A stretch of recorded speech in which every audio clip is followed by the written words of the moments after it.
Assalamualaikum warahmatullahi wabarakatuh. Waalaikumsalam. Terima kasih Pak Ketua Keagamaan Bang Usman atas kesempatannya. Mohon izin bertanya Cikgu. Tanya tentang majelis nih Cikgu. Ya. Majelis ini kadang Cikgu, kita ini Cikgu, kadang terasa sulit Cikgu mau mendatangi majelis ini Cikgu. Oke. Padahal kan kita udah meyakini bahwa majelis itu kan adalah taman-taman surga, tapi masih sulit Cikgu. Itu gimana Cikgu sendiri? Penjelasannya Cikgu. Oke.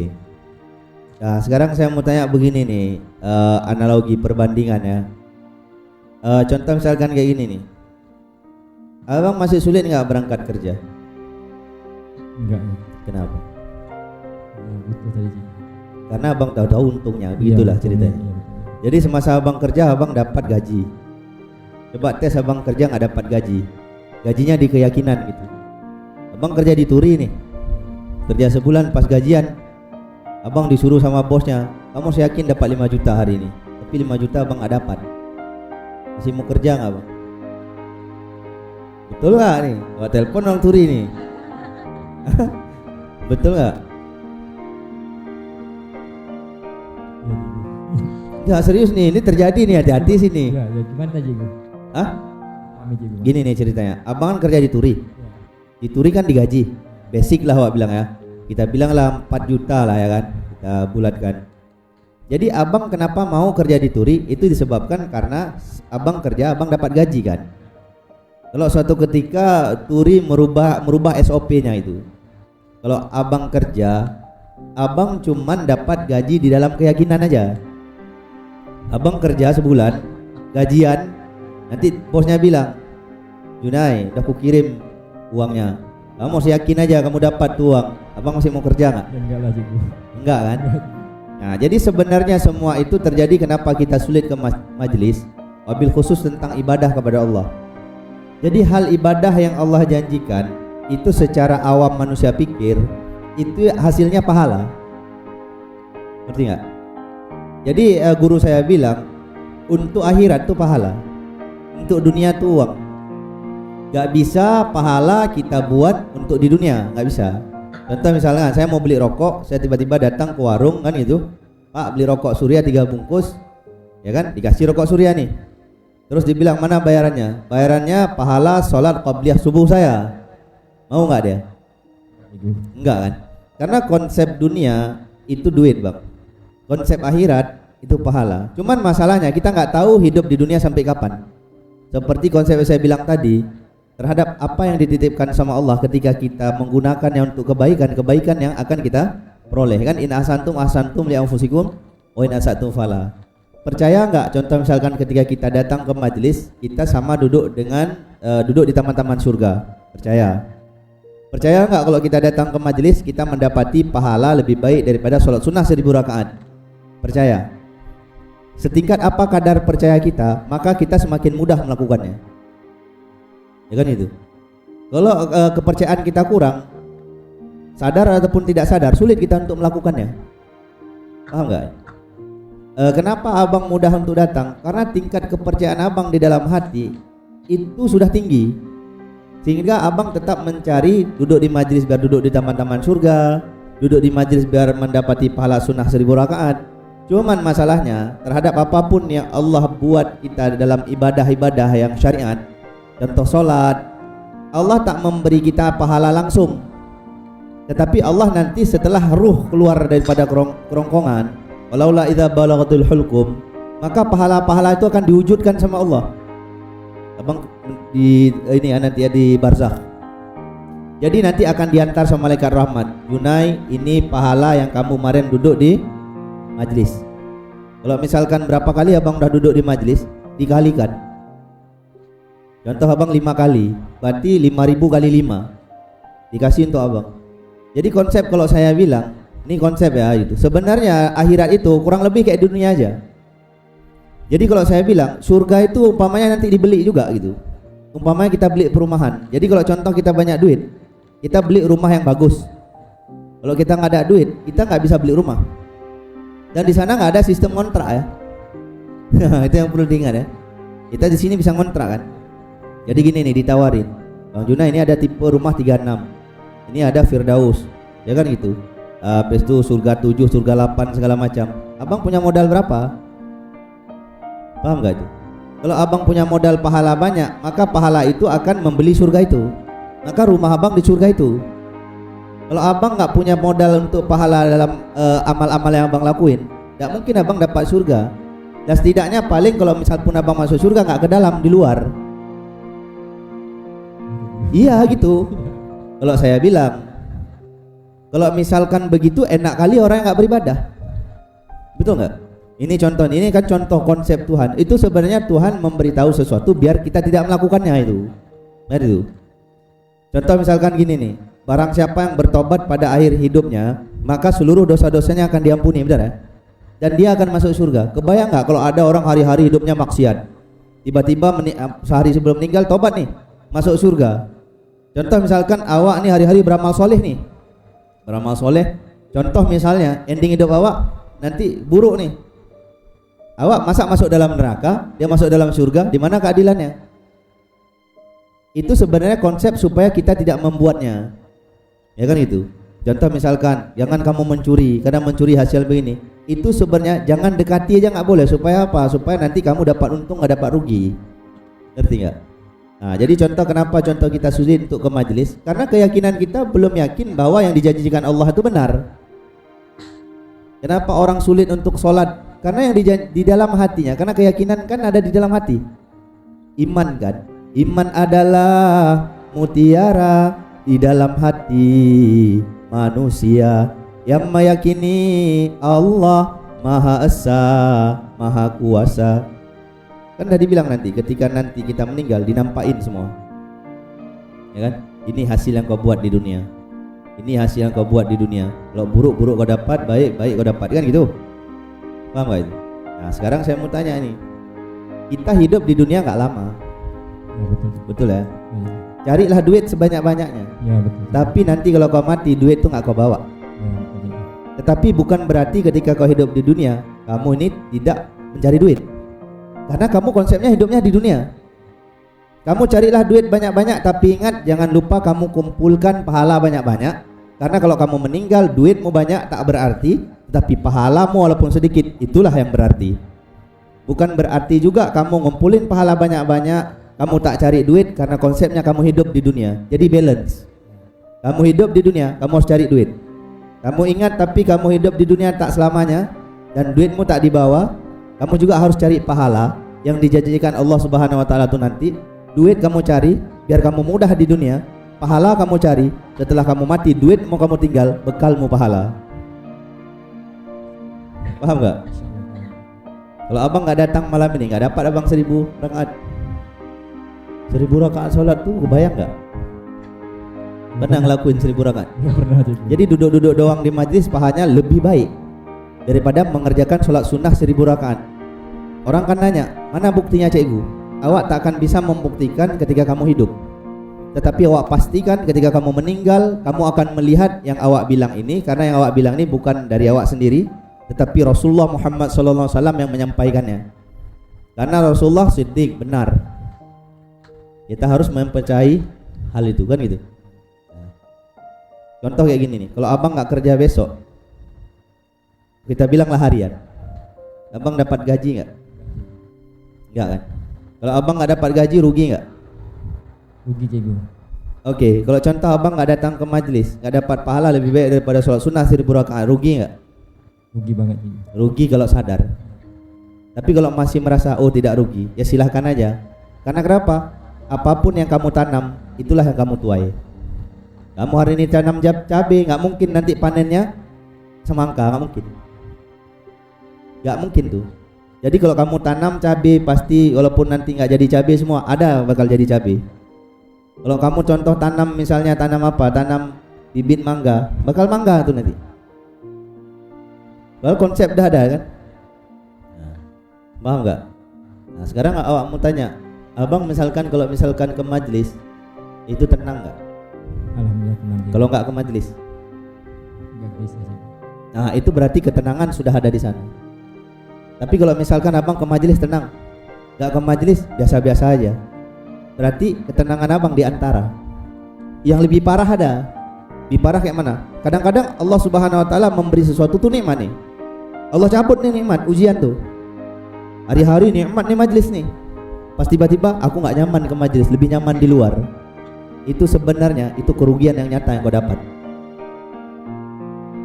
Artinya gini nih. Kalau kamu datang ke majlis, kamu diizinkan Allah duduk di Raudhatam min Riyadhil Jannah, taman daripada taman surga. Tetapi tiba-tiba aku nggak mau ke majlis lah. Itu tanpa kamu sadari. Rasulullah sama Allah bilang, aku tak suka kau duduk di taman-taman surga. Rugi nggak? Nah, Cuma karena nggak dengar tuh janji itu. iya karena nggak dengar. Yang sadar siapa? Orang yang hari ini sudah di alam barzakh. Orang hari ini sudah alam barzakh. Contoh melihat nih. Contoh melihat hari ini dia nggak datang. Ini contoh yang bukan kerja ya, karena kerja juga ibadah. Paham ya? Jangan gagal paham. Kerja menafkahi keluarga itu ibadah. Bahkan statement guru saya bilang, contoh misalkan kamu kerja malam, lembur misalnya, kamu nggak sholat tarawih misalnya di bulan Ramadan, lebih baik kamu lembur daripada kamu mengerjakan sholat sunnah tarawih.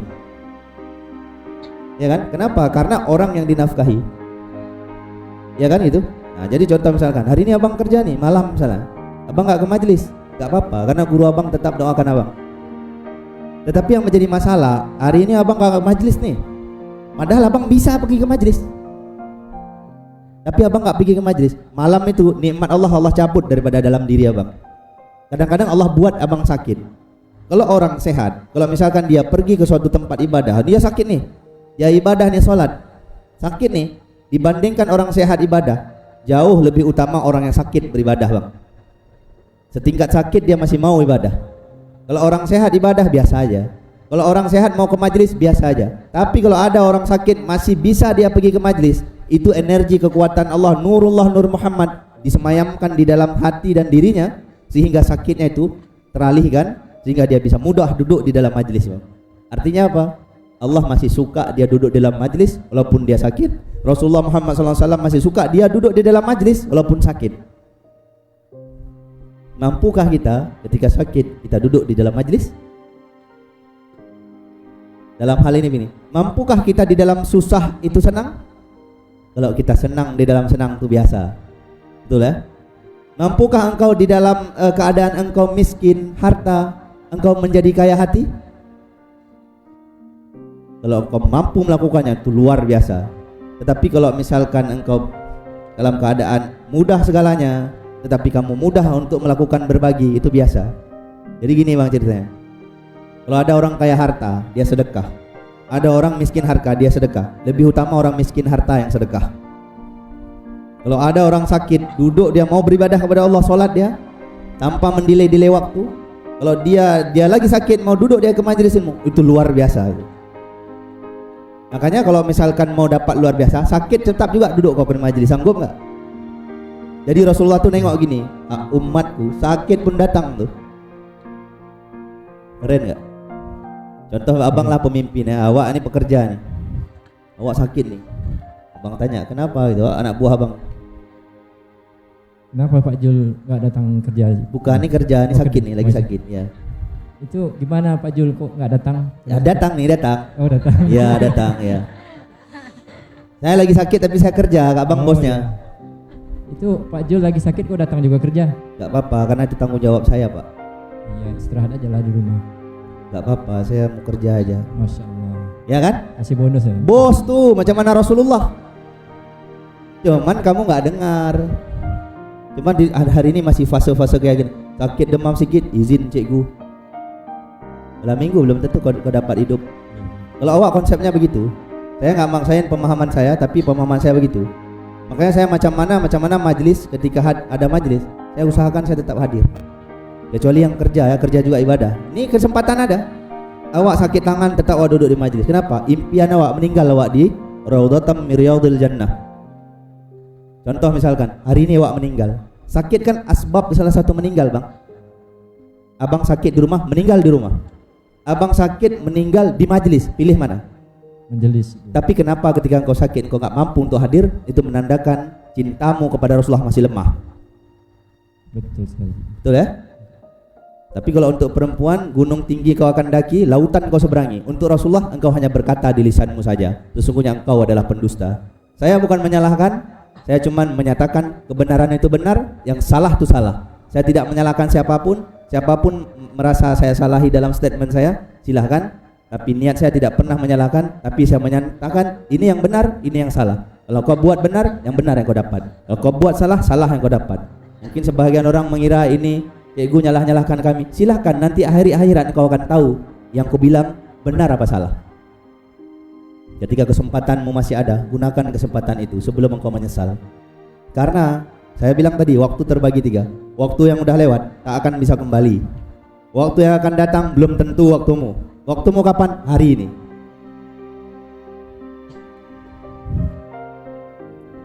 Luar biasa cikgu, penjelasannya sangat mudah dipahami. Terus masalah majelis ini cikgu, Ya. apa sih kelebihan dari Majelis Nurul Yakin ini cikgu? Kadang kami sebagai jemaah kadang bingung, maksudnya nggak menyadari apa sih kelebihan dari Majelis Nurul Yakin ini cikgu. Kelebihannya. Iya cikgu, mohon penjelasan cikgu. Jadi kayak gini nih, kadang-kadang kalau kita menyatakan sesuatu yang lebih, bukan kadang-kadang untuk pamer kan, untuk memberitahu ya. Innamal a'malu binniyah. Contoh misalkan saya bilang, saya ini ganteng, bukan berarti juga saya ini menganggap diri saya paling ganteng, tapi saya cuma memberitahu. Iya. Betul ya? Agar supaya yang tidak tahu menjadi tahu. Agar supaya yang tidak tahu dia itu tidak tahu, supaya dia tahu bahwa dia tidak tahu. Agar supaya dia itu tidak tahu bahwa dia tidak tahu, agar supaya dia sadar bahwa dia harus tahu. Ngerti nggak? Kelebihan Majelis Nurul Yakin, Majelis Nurul Yakin itu bukan saya yang bangun, itu dari kakek-kakek saya, ya kan itu. Majelis berasal dalam kata bahasa Arab tuh jalasa itu duduk, tempat duduk, perkumpulan ya, majelis. Nur artinya cahaya, nurun artinya 2 cahaya, yakin artinya iman. Nur yang pertama kalimah thayyibah, asyhadu alla ilaha illallah, itu dibangun dengan itu. Wa asyhadu anna Muhammadar Rasulullah, nur yang kedua, maka disebutlah dia nurun, ya kan? Maka dibahasakan dalam bahasa, kalau udah didhamir ya ada bahasa Arab ya, nurul. Yakin artinya iman. Jadi Nurul Yakin itu dibangun karena iman kepada Allah dan Rasulullah Muhammad SAW. Ya kan gitu. Karena konsep dari dulu kakek-kakek saya membangun majelis itu dengan keyakinan. Karena konsepnya dengan keyakinan engkau dapat memindahkan gunung, dengan keraguan engkau dapat tersandung oleh batu kerikil. Contohnya misalnya, mungkin kakek-kakek saya abang nggak lihat. Mungkin saya juga abang belum pernah lihat. Contoh misalkan saya bawa Nurul Yakin, saya bangun di Kota Batam. Ini dulu nggak ada apa-apa. Saya kumpul 25.000 segala macam gini, akhirnya atas izin Allah ya, akhirnya menjadi apa-apa. Ini dulu nggak bisa apa-apa, ini kayak gini. Suatu hari nanti akan jadi kapal. Saya yakin tuh. Saya tak perlu membuktikan kepada siapapun, tapi apapun yang saya yakini itu akan terjadi gitu kalau konsep saya. Ya kan gitu. Terus kelebihannya apa? Kelebihannya coba dulu kita pikir-pikir sendiri. Ini ya. Dari pertama saja, nastaghfirullahaladzim min kulli dzambin adzim awwala wa akhira wa dhahira, paham ya? Min sama'i wa basari wa kalami wa fuadi, doa. Ampunilah kami semua segala macam begini kan gitu. Terus kelebihan Majelis Nurul Yakin, kami setiap sholat 5 waktu itu saya ajarin santri-santri ya untuk mendoakan kalian semua. Allahumma shihhata wal afiyah, benar Bang? Sehatkanlah badan mereka, wa tamamal afiyah, zahir batin mereka. Allahumma barik lana fi umurana, berkahilah umur mereka. Allahumma barik lana fi rizqina, rezeki mereka. Wa ilahana yassir lana wa la tu'assir lana, mudahkanlah segala urusan mereka. Yang tadi dibilang juga, Allahumma rahamna, ya Allah sayangilah dan cintailah seluruh jamaah Majelis Nurul Yakin. Allahumma asturna, tutupilah segala aib dan segala kekurangan jamaah Majelis Nurul Yakin. Allahumma rfa'na, ya Allah angkatlah derajat seluruh jamaah Majelis Nurul Yakin. Doa luar biasa. Ditambah lagi Majelis Nurul Yakin, contoh misalkan kami sebagai pemimpin kalau di Kota Batam, saya tidak kenal dengan keluarga abang. Keluarga abang didoain, wa min zurriyatina jamaah Majelis Nurul Yakin. Keluarga abang udah meninggal abang dapat. Keluarga abang di Tanjung Penagih dapat doanya. Keluarga abang di Teluk Sungka dapat doanya. Di Teluk Pinang dapat doanya. Yang saya nggak kenal pun dapat doanya. Al-ahya'i minhum wal amwat bi rahmatika ya arhamar rahimin, baik yang hidup maupun yang telah meninggal. Bahkan contoh misalkan ketika saya imam nih, saya doanya gini, "Tsumma khususan ila arwah," dan kami khususkan kepada arwah. ala zuriyat, kepada seluruh keluarga jamaah Majelis Nurul Yakin yang sudah berada di alam kubur. Allahumma ighfir lahum, ya Allah siapapun keluarga murid-murid hamba, ya Allah ampuni seluruh dosa-dosanya. Warhamhum, sayangilah dia. Wa'afihim wa'fu anhum, bahagiakanlah dia, maafkanlah dia. Allahumma ja'al qabrahum raudatan min riyadil jinan wa la taj'al qabrahum hufratan min hufarin niran. Jadikanlah kuburnya menjadi taman-taman surga, jangan engkau jadikan kuburnya menjadi jurang-jurang api neraka. Kira-kira kalau seperti itu, masih juga bertanya untung apa dari Majelis Nurul Yakin ini? Enggak. Besok jadi kayak gini nih, kadang-kadang ya. Saya diajarin sama guru saya kayak gini. Kalau misalkan kita berada di suatu tempat itu, kita nggak tahu betapa berharganya itu tempat. Sekali-kali kita merantau ke tempat yang lain, di situ nanti baru ada perbedaan. Jadi kalau misalkan cuma ada angka 1, kita nggak tahu betapa penting angka 1 itu. Kita harus pergi melangkah kepada angka 2, sehingga ada perbandingan. Angka 1 untungnya apa? Angka 2 untungnya apa? Ngerti nggak? Contoh lagi nih, yang udah meninggal Bapak Zainal bin Bakri, Bapak Slamet Udaryanto bin Pranoto Sondo. Mohon maaf ya, bukan saya mengungkit, tapi saya memberitahu. Kan memberitahu bukan berarti saya ujub kan, tergantung niat saya. Bapak Zainal bin Bakri jarang ikut kajian, tanya tuh. Bapak Slamet waktu sakit baru ikut kajian. Tapi sampai hari ini setiap Majelis Nurul Yakin doakan beliau. Apa untung jamaah Majelis Nurul Yakin? Kira-kira mereka yang jarang ikut kajian aja didoakan, apalagi kalian yang sering ikut kajian. Apa untung Majelis Nurul Yakin? Banyak kali juga. Nah, hari ini mungkin kita belum dibuka oleh Allah karena kita masih hidup. Suatu hari ketika nanti kita sudah meninggal, di alam kuburlah kamu baru tahu betapa besar doa-doa Majelis Nurul Yakin. Dan saya contoh misalkan mau pergi ruqyah bang, memudahkan orang urusan orang, saya mau sedekah, saya niatin nih, ya Allah sedekah ini untuk seluruh murid-murid saya ya Allah, jangan untuk saya gitu, lillahi ta'ala.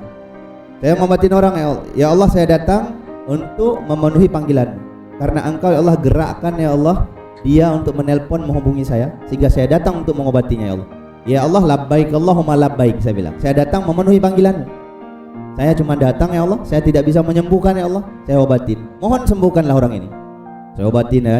Ya Allah ya Rahman ya Rahim, jika engkau memberikan pahala kepada hamba karena mengobatinya, jangan engkau berikan kepada hamba, berikan kepada seluruh murid-murid hamba. Gitu bang. Jadi pada hari akhirat nanti awak tak dapat apa-apa, ceritanya begitu, tapi itu terserah Allah ya. Paham gak? Yang dapat apa? Murid-murid awak. Seumpama macam mana kita sebagai orang tua kerja susah payah di perusahaan, kita bawa pulang untuk anak kita. Apalagi guru di atasnya. Jadi apapun yang awak usahakan, jika Allah memberikan awak pahala, awak kasih kepada seluruh murid-murid awak sebagai pemimpin Majelis Nurul Yakin. Ketika contoh murid-murid awak berdosa, awak juga bilang sama Allah, ya Allah biarlah saya yang menanggungnya. Maka statement saya mengatakan, saya rela dibakar dalam api neraka asalkan murid saya semua masuk surga. Dan itu bukan pernyataan-pernyataan yang main-main, itu dari hati saya yang paling dalam. Macam mana nanti seluruh murid-murid saya itu selamat, walaupun saya tidak selamat. Tapi walaupun nanti Allah memberikan saya selamat, itu haknya Allah. Yang penting ya Allah saya buat untuk mereka semua ya Allah. Hari ini mereka belum sadar ya Allah, pasti suatu hari nanti ya Allah Engkau akan menyadarkan mereka ya Allah. Dan lebih-lebih sadar mereka ya Allah ketika mereka telah kembali padamu ya Allah, ketika mereka di barzakh ya Allah, mereka akan meraih terhadap apapun yang diusahakan oleh Majelis Nurul Yakin, yaitu gurunya Zulqadri bin Tengku Abdurrahman. Paham bang? Betapa untungnya itu. Luar biasa cikgu, banyak untungnya cikgu, susah dijelaskan. Bukan pamer ya, hanya memberitahu. Karena wajib memberitahu kepada yang tidak tahu. Ada sedikit lagi cikgu, izin jamaah. Ya. Kisahnya kayak gini, seluruh jamaah. Suatu malam itu kan saya belajar sama guru saya lah gitu. Tapi tiba-tiba terdengar suara itu. Suaranya kayak gini ya. Tapi mohon maaf kalau kurang bagus atau bikin ibu-ibu atau bapak-bapak kaget, mohon maaf ya. Harap maklum aja. Ini kenyataan nih bang. Ya, cikgu. Contoh ini. Contoh aja. Oke, ya. Suaranya kayak gini.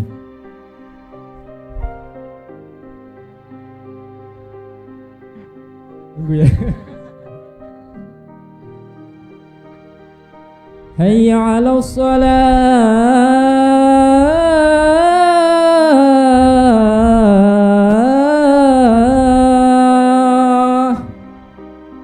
La haula wala quwata illa billahil aliyil azim. Cikgu kan kedengar suara azan dari masjid itu kan. Ya. Kebetulan kan lagi belajar itu tentang ilmu agama cikgu. Jadi yang sebaiknya kita gimana cikgu? Apakah kita pergi ke masjid sholat dulu atau melanjutkan pelajaran tadi? Oke. Mohon penjelasan cikgu. Jadi ini hanya berlaku untuk orang-orang penuntut ilmu. Di dalam kitab, di keterangan kitab mengatakan, kalau kami contoh misalkan dulu, kalau misalkan belajar dulu itu rata-rata sholat isya jam 11 atau jam 12. Saya pernah nanya sama guru saya, kenapa sholat isya nggak langsung pada awal waktu? Karena mencari ilmu lebih utama daripada beribadah. Duduk 1 menit berilmu, menuntut ilmu lebih baik daripada ibadah 1000 tahun. Kenapa? Menuntut ilmu untuk benar ibadah. Jadi kalau contoh misalkan, wabil khusus bagi penuntut ilmu, hayya 'alas shalah, berhenti sejenak. Setelah azan selesai, tetap lanjutin majelisnya. Kalau guru saya bilang, setelah itu baru sholat berjamaah. Tapi bagi yang bukan penuntut ilmu, itu ya datang. Tahu nggak kenapa nggak datang? Karena tidak ada kekuatan. Tahu nggak kenapa sulit datang? Karena nggak sadar. Cobalah abang hayya 'alas shalah. Saya kira tadi nggak ada yang ucap la haula, paling ada beberapa orang. Besok coba nih, awak bukan ngomong-ngomong doang nih. Besok abang uji, karena hidup awak ini penuh dengan ini eksperimen gitu. Jadi awak uji, jadi awak bukan ngomong-ngomong doang, awak uji. Contoh misalkan kalau sedekah begini, buat dulu, baru awak cerita. Jadi gini nih cerita. Besok kalau hayya 'alas shalah, abang diam, enggak usah la haula wala quwata illa billah. Ya. Nanti kalau azan selanjutnya, hayya 'alas shalah, abang ucap di lisan aja, la haula wala quwata illa billah.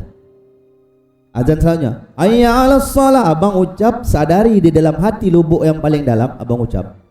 Rasakan di dalam hati, la haula wala quwata illa billah. Tidak ada daya, tidak ada upaya melainkan pertolongan daripada Allah. Maka jika engkau kembalikan urusanmu kepada Allah, engkau akan ditarik oleh suara itu. Datang abang. Besok rasain. Gak jawab la haula wala quwata illa billah kayak mana rasanya? Jawab di lisan kayak mana rasanya? Jawab dengan kesadaran bagaimana rasanya? Kalau awak kira kita aja kalau azan enggak ada jawab kan? Ya kan? Enggak jawab cikgu. Tahu enggak kenapa? Enggak paham tadi. Enggak sadar. Enggak sadar. Terus jangan kepedean yang bisa datang itu. Bukan kamu yang kuat, tetapi Allah memberikan kekuatan padamu. Maka jangan menyepelekan orang yang belum sholat, karena dia belum diberi kekuatan oleh Allah. Engkau diberi kekuatan. Kalau Allah cabut kekuatan itu darimu, tidak bisa kau sholat. Ngerti nggak? Makanya jangan sok-sokan tentang kamu datang ke majelis segala macam. Kamu kira itu kekuatan darimu, kekuatan daripada Allah dan Rasulullah. Kalau kamu sok-sokan cabut sama Allah, dihilangkan berkah sama Rasulullah sehingga kau sulit untuk ke majelis. Hati-hati. Maka apa yang kau lakukan bagi saudara-saudaramu yang mungkin tidak bisa hadir ke majelis? Muslim itu bersaudara, ya kan gitu. Umpama saudaranya satu tubuh. Apabila satu tubuh sakit, dia ikut merasakan sakit. Maka kamu doakan saudara-saudaramu yang sulit untuk hadir. Ya Allah, jika saudara-saudara saya, ya Allah, keluarga Majelis Nurul Yakin, Allah sudah sulit hadir ke majelis, ya Allah. Mohon ya Allah, apabila iya ya Allah hilang kekuatan darimu ya Allah dan kekasihmu ya Allah, mohon berikanlah kepada saudara saya ya Allah. Ketika hari ini kamu doakan orang, besok ketika kamu di luar pun didoakan sama orang. Itulah konsep hidup.